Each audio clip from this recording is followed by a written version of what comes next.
Okay, welcome. We're back for a quick update. An error in hex command Nova has been observed. And what we're looking at here are the full rules for the game.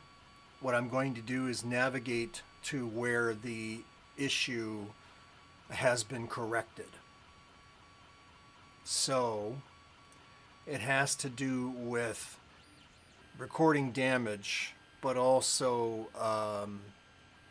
the use of energy weapons.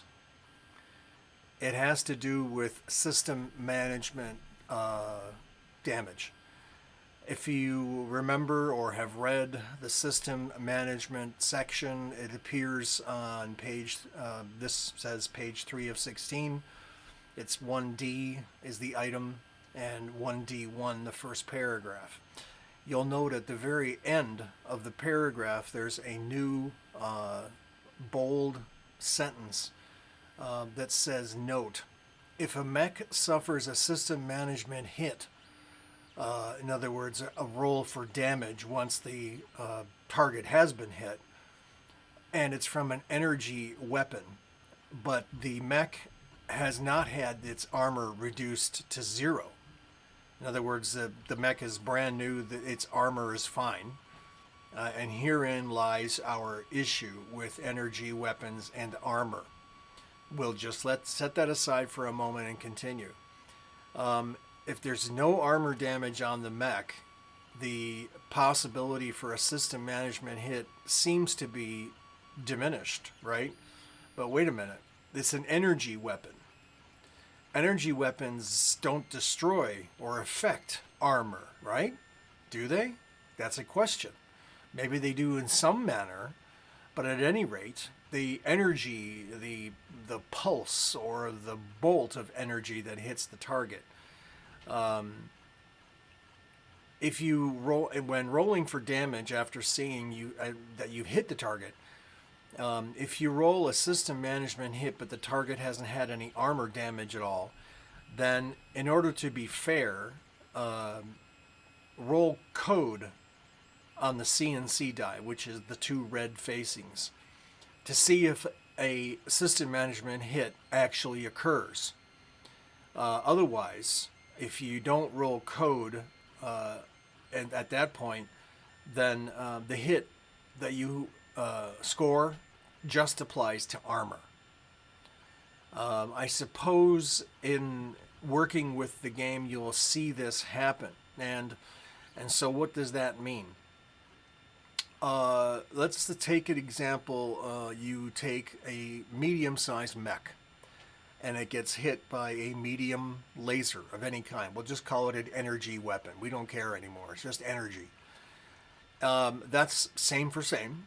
So 1 to 1. So it means a hit is automatic. Well, if you hit the target, one damage is available. Because the target and the weapon weight are the same.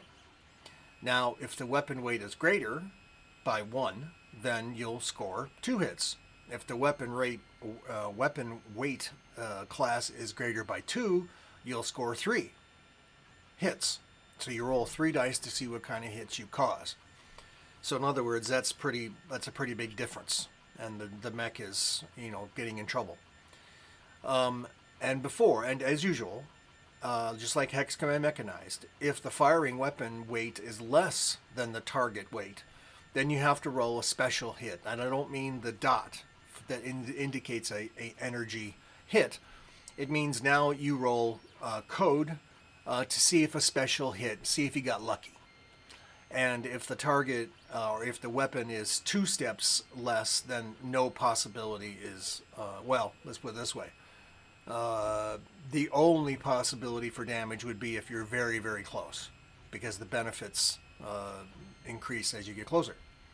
So that's the subject, and that's the explanation for what we did here. This will also appear in, I believe, if we can just scroll to it, the use of energy weapons. Here it is in 2G, the same note. There is also some other editing that was done here. there is a result of an item, a target, being hit by a heavy energy weapon. And that also, as a matter of fact, now that I read this, should probably also apply to any kinetic weapon. The mech is going to recoil, hence the reason for four-legged mechs, if you can understand that, because of the stability, right? So a two-legged mech is getting hit, say it's by a very heavy weapon. It's going to cause a check for it to see if it's stable. As you can imagine, you're being hit by something extremely powerful. What is going to be the result? Are you going to, from the trajectory of the weapon firing, are you going to just fall back? Do you fall over? Do you get hit one side or the other? That kind of result. So this is what all this stuff is about. And if you are bothering to read the rules, that is the point that we are making. So there it is. And if you have any questions, again, as usual, feel free to email us at imagineimage.org.